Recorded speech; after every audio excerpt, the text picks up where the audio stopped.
calling you. Oh God, let a fire from your altar touch my body. Let a fire from your altar touch my body. Let a fire from your altar touch my body. If you know that song, oh, speak from your heavens and the earth would you.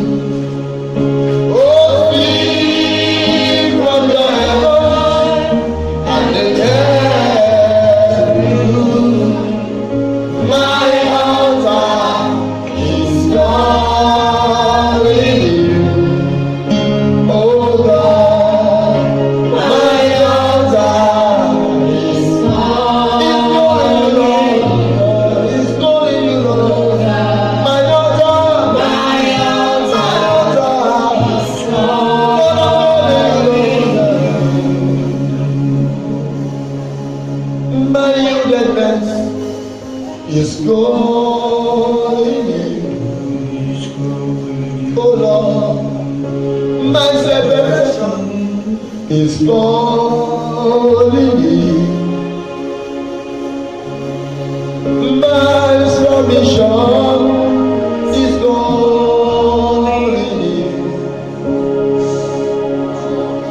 My whole heart is calling you.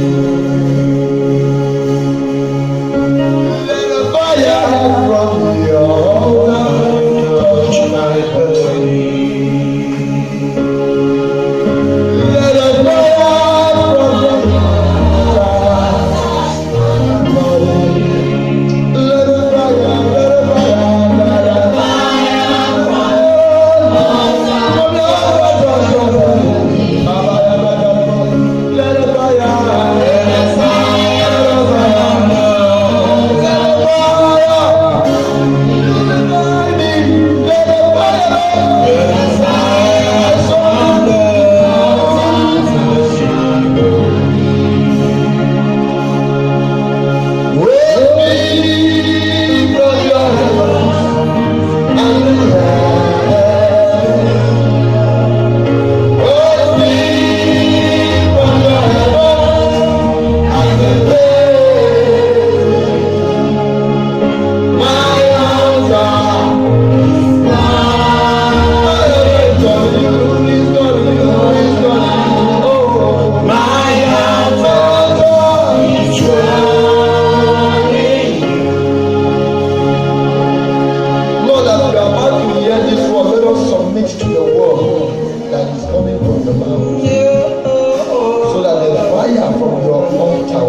Verse 6, for I am now ready to be offered,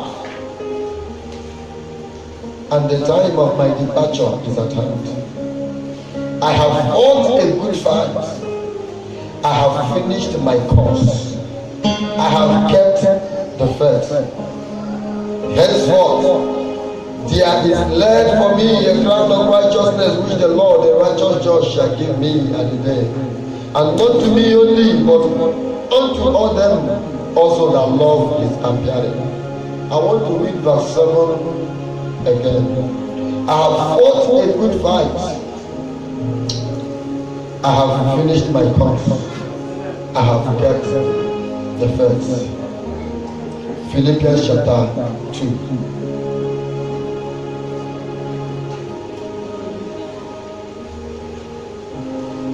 And I'm reading from verse 12.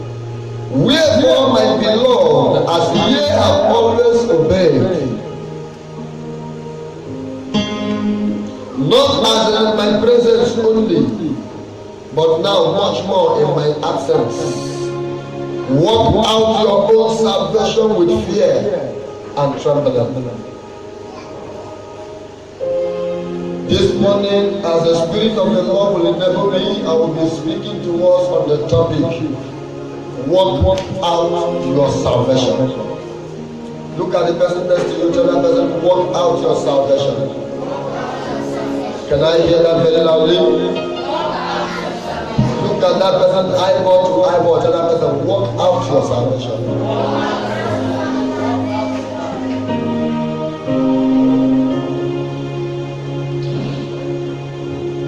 Yesterday night, I've seen that thing before, but yesterday night as I was going through my phone, I came across the same thing again. It is something that touches me so much. A young man was speaking among Muslims. So he was telling them how he got converted to Islam, that he used to be a pastor. And now he's an Islam. And now he's saying in his story, I'm going to quote the young man. He said he was among the people who used to say that people are joining Islam because of money. He said the reason why he joined Islam was not because of money. That when you talk about money, that he came from a lineage that has money. He said the former governor of Ebonyi State, Sam Ewu, is his uncle. He said that his father is a general superintendent of the church. He said he is a pastor working under a big commission. He said he has seen money. That the reason why he joined was not because of money. But there was something that touched me so much, and the Lord began to speak to me through that particular statement I'm about to make. It actually came out from the mouth of the young man. He said that something transpired between him and his senior pastor. He said they didn't fight, that it was not, they didn't fight. But something transpired between him and his senior pastor. So that is what changed his personality. I began to ask myself, even if it was a fight,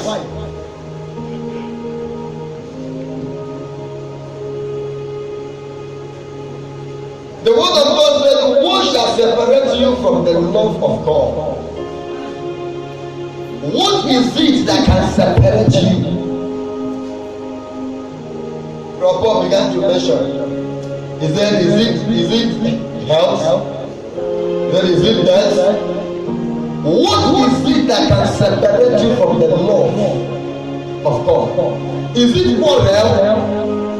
Is it even misunderstanding that is between you and another believer? Is it even misunderstanding that is between you and the pastor? What is it that can separate you from the love of God? So the young man said the reason why he joined Islam was because he had an issue with his pastor. And that was the reason why he separated. Look at your neighbor again. Tell your neighbor, walk out your own salvation. Tell your neighbor, walk out your own salvation. Paul was talking in his writing to Timothy. He said, I have fought a good fight. He said, I have finished my course. He said, I have done my part in the ministry. This thing is personal. Your salvation is personal. The moment you begin to misunderstand the truth surrounding your salvation, you begin to lay your salvation upon others. The strength of your salvation will begin to count on others. Whether you stay in faith or go will begin to depend on others. The moment you lose the truth behind your salvation, whether you will make it as a believer till the end will begin to depend on others. You will begin to see fault and leave best. People who leave church because of an issue are people who don't understand what personal salvation is. People who leave church because of a brother provoked them, are people who don't understand what personal salvation is. Brother, don't go to sin because you saw your pastor living in sin. Am I talking to somebody? Don't become stupid because the chief usher of your church has become stupid. That this brother preached you into becoming born again does not mean that he is holding your salvation. Your salvation is personal. That the pastor preached you through the Holy Ghost does not mean that if the pastor is going wrong, that you should go wrong with the pastor. I've never seen a part of the scripture that told me that on the day of judgment that God will call a church together and judge them as a church. But the Bible said everyone will stand before the throne of God and give the account, not of their life, but of his life. That everyone will give account not as a church, but as an individual. Work out your salvation.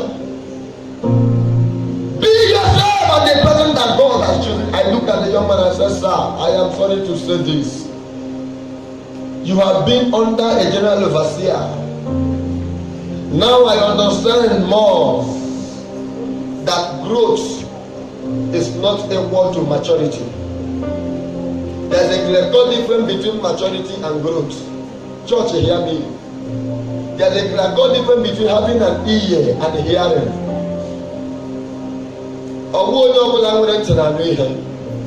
There's a clear difference between having an eye and then seeing. Sir, there's a clear difference between having head and then thinking. There's a difference between having head and having wisdom. Many people have head, they don't have wisdom. Many have eyes, the Bible says yet they can't see. Many have ear, yet they cannot hear. Many are so tall that their head could touch roofs, yet they are not matured.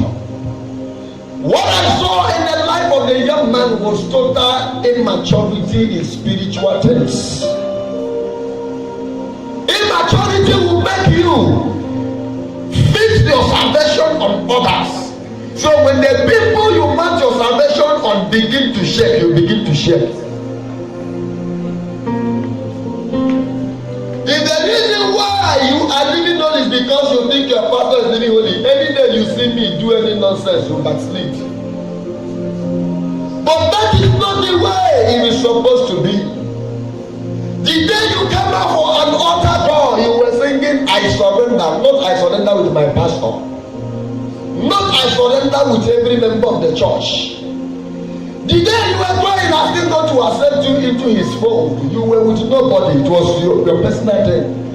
Yes, you people may have been 200 standing before the altar, but what was happening at that time was between you and God. Why will somebody else change you from who you have become in Christ? Why will you allow what your brother is doing?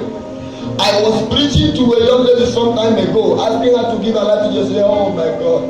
She said, I'm afraid. I don't want to go to hell. How I wish my boyfriend would give his life to Jesus Christ. I told her, look at the girl, I said, are you crazy?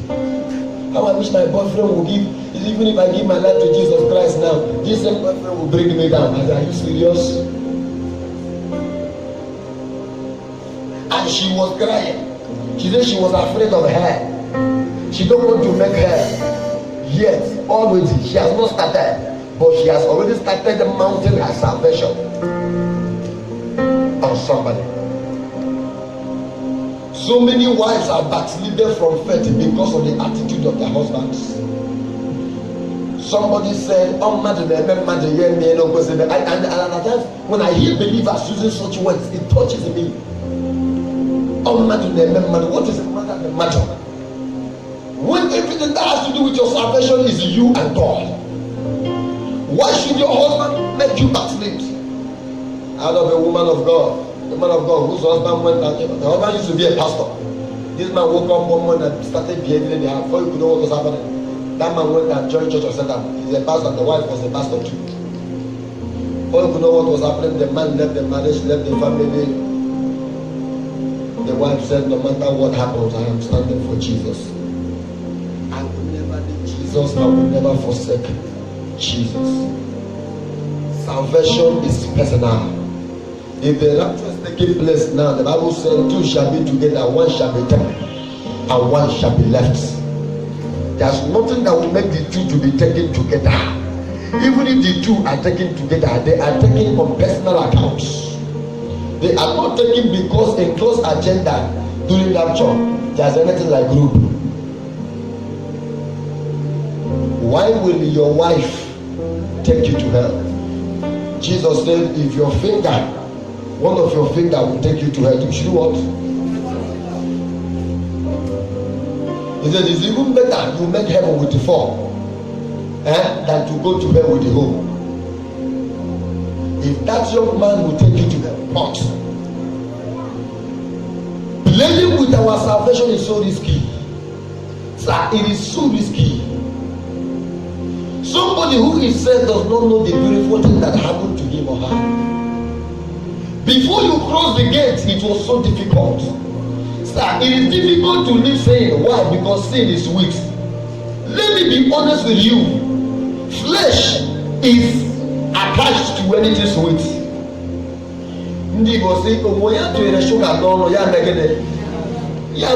That is the language of the flesh. The flesh too much love everything sweet. That is the reason why when you become born again, you don't know what has really happened to you. You have been separated from the will of the flesh.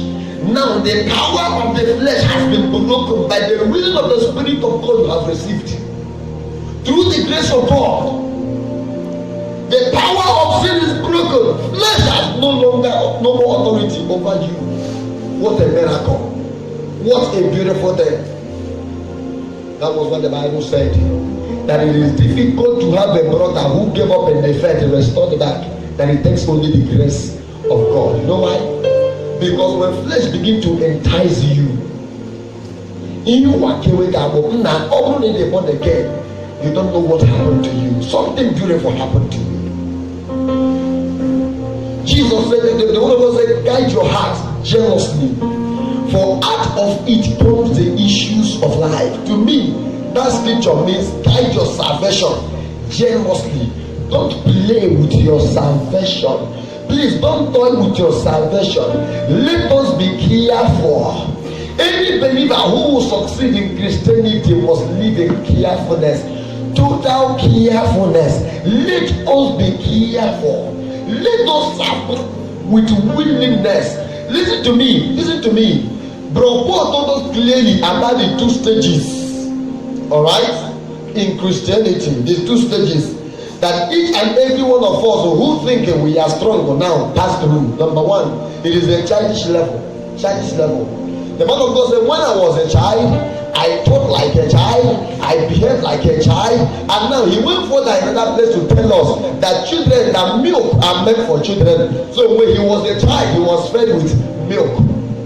Now, another second stage is what? The stage of maturity, the stage of extreme growth in Christianity. Sir, that is the stage where things does not matter to you. That is the stage where your understanding has come up to the point that your salvation is no longer based on any man. Relationship between you and God has become so entered and so strong that you don't lay your blames on anybody. You don't take responsibility that belong to you to people. You don't tell people that they are the reason why things that are happening to you are happening to you. And the Bible says when Adam sinned against God, and God came down to them and said, Adam, what is this thing that you have done? Adam said, is it not the wife that you have given to me? Responsibility, is it not the wife that you've given to me? He lost his position because he was laying his responsibility on somebody else. And God turned to the woman and said, woman, what is it that you have done? The woman said, is it not the serpent? Is it not the serpent? And that is the same thing that is happening in the church of Jesus Christ today. Hear me and hear me well. People are backsliding. If you go close to them, they think they have reasons why they are backsliding. And if you begin to listen to their reasons, you begin to find out that the reason why they left Christ is because of somebody. Hey, am I talking to somebody?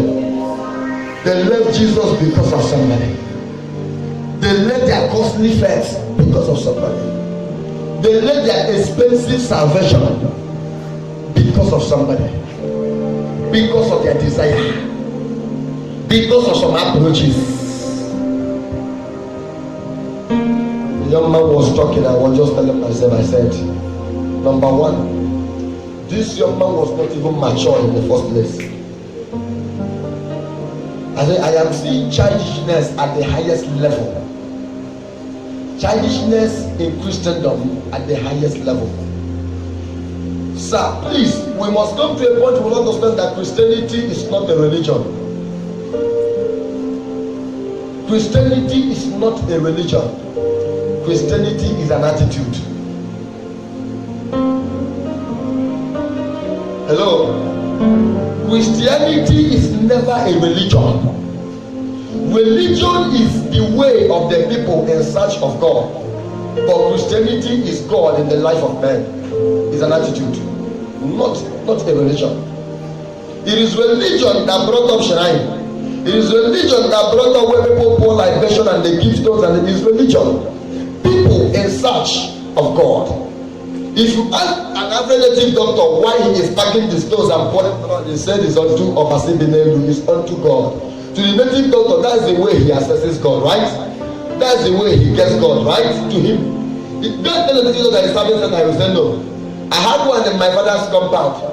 He will quote the Bible and quote it. He says, see, this thing I kept inside, this thing is a way we approach God, it's a way we approach. I say, I don't believe you, sir. This is true, it's truly religion. When people keep things on their altar and they bow to it, they burn candle, they are in search of God. To them, it is through that thing. Some people say something, the molded image should pray for them. They are seeking God. There is religion. They are looking for a way, access, avenue to God. But that's not Christianity, sir. Christianity is an attitude. Christianity is God in you, sir. You don't need extra things apart from things from God. You don't need external things apart from the things that God has granted you. You don't need external things apart from you and God, the relationship. Christianity is a lifestyle, it's an attitude, it's a way of life. I saw the young man, I said, this is immaturity. I said, this is total immaturity. I said, the word of God said, walk out yourself. Sir, if I provoke you, please concentrate on yourself. Don't allow me to lead you to sin. Don't allow me to make you lose your salvation. Your salvation is so precious that if there's something you can protect in your whole life, it should be your salvation. Don't allow me make you lose who you are. On the day of judgment, I will not be there to tell God I was the one who did it. All God will be asking you is, why did you do it? And you will be answering like Adam, is it not that pastor who you gave to me? And God will say, that doesn't mean that you are free. And God will say, by your level, by your strength, if you don't apply strength, you will not eat. That you tell God that your pastor made you go wrong will not make God exempt you from his judgment. Because God will protect us to walk out our salvation. The Bible says we fear and we tremble. The word fear does not mean the fear we are talking about. No. The word fear means reverence. It means reverence. We should walk out our salvation through the means of reverencing God.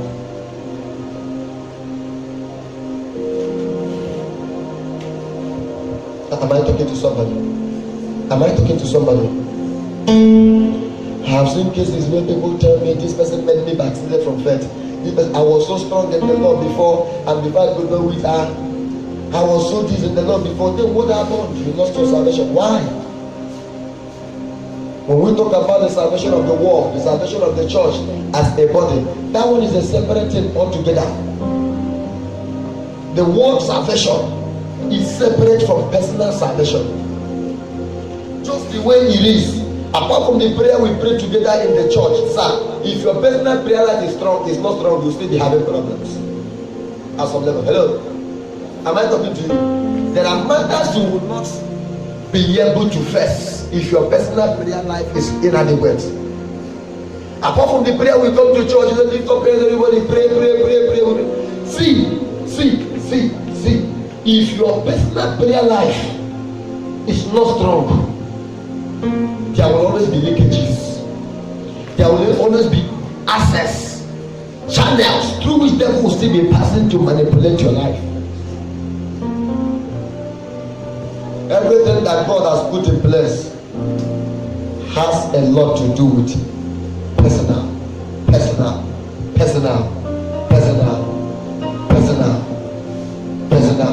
The man of God said, I've fought a good fight. I have finished.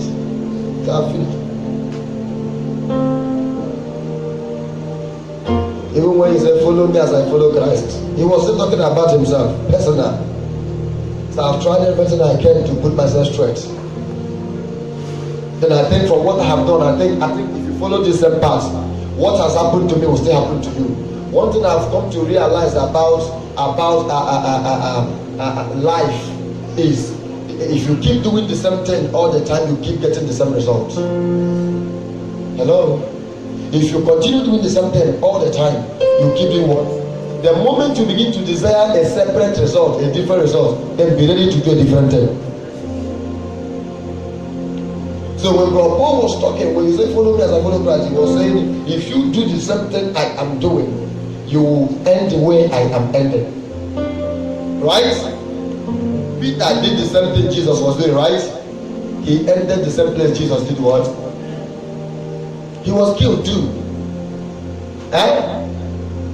Jesus said, as many who believe in me, said, greater work shall you do. You will even do more than the ones I did. Everything that happened to me will happen to you, even more will add. Jesus said, if you want to follow me, carry your cross and do what? Because I'm already carrying cross. So you carry the same cross and do what? Follow me. You will carry cross. It will be similar to the one I'm carrying. Carry your cross and follow me. Walk out your salvation. Walk out your... What is it that can separate you? Who is qualified to separate you? Who is qualified to remove you from the faith? Who is qualified? Can I be honest with you? Right? Yeah? Nobody, including your pastor. Nobody, including your pastor. Nobody, including Apostle T.C. Nobody is qualified to make you lose your salvation. You are the one responsible for the protection of your salvation. The responsibility is your responsibility. Nobody will do that for you. Ma, your husband will not do it for you. Nobody will do that for you. Come on, lay your hand on your chest right now. Come on.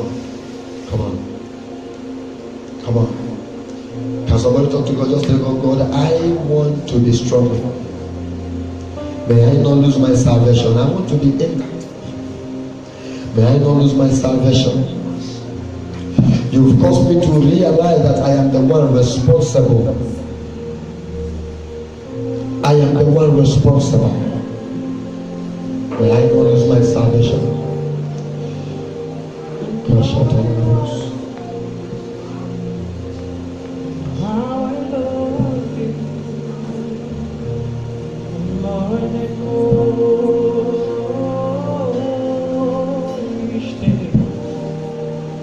What shall separate you from the love of God? I know that somebody is repenting now. I know that there's somebody who is already laying blames on something thereby giving up in faith. But I know that the word of God you've had today is already bringing you to the point of repentance. I know that this word of God is bringing us to a point of repentance. I know that this gospel is bringing us to the point of repentance. That somebody is telling God, I'm so sorry that I was about to leave you. That somebody is already saying, God, I'm so sorry that I was about to give up. Lord, I give in to you again. Lord, I love you. I love you, Lord. How I love you. With more and more. More and more. Each day. And I just want to be close. To be close. Close to you. Close to you.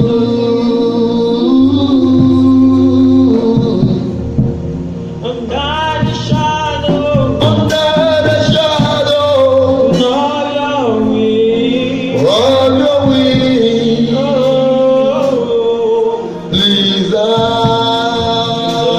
hide me, Lord, so that so that I might be close. Close to you. Chineke, give me this strong will to live for you. What I call a struggle first. This strong will to live for you. Is fullness. This strong will to stand for you. Why will the people of God give up? I watched the Boko Haram documentary, and they were giving orientation to the new interns. They told them, even when they are shooting at you, keep coming. Say when you die, it is a profit to you. Just don't give up. I said, no wonder if these guys are coming, army will be there, they will still come. Because today when you kill them, it's scared. I said, look at the way these people are taking people understanding the scripture that says to die is scared. Why even the believer that this scripture is meant for are running away from faith? People who is not meant for are taking it and they are applying it. What an error! God, let me become stubborn in the faith. God, let me become stubborn and strong in the faith that nothing will move me, not even death. Let me not fail out this salvation.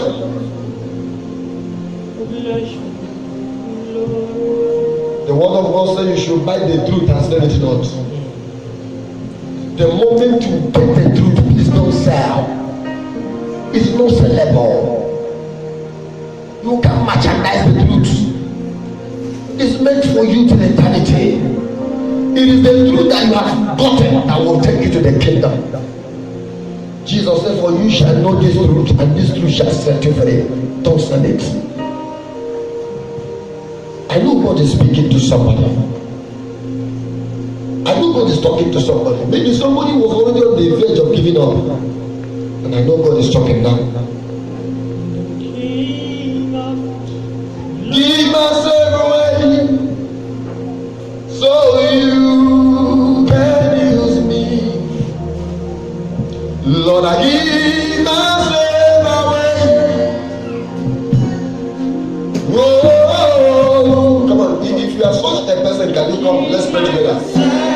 Maybe you were already on the verge of giving up for a reason or the other. But the word of God you have this afternoon has actually restored you. Can you just come forward? Let's pray together. Can you just come forward? Let's pray together. Can you just come forward? Let's pray together.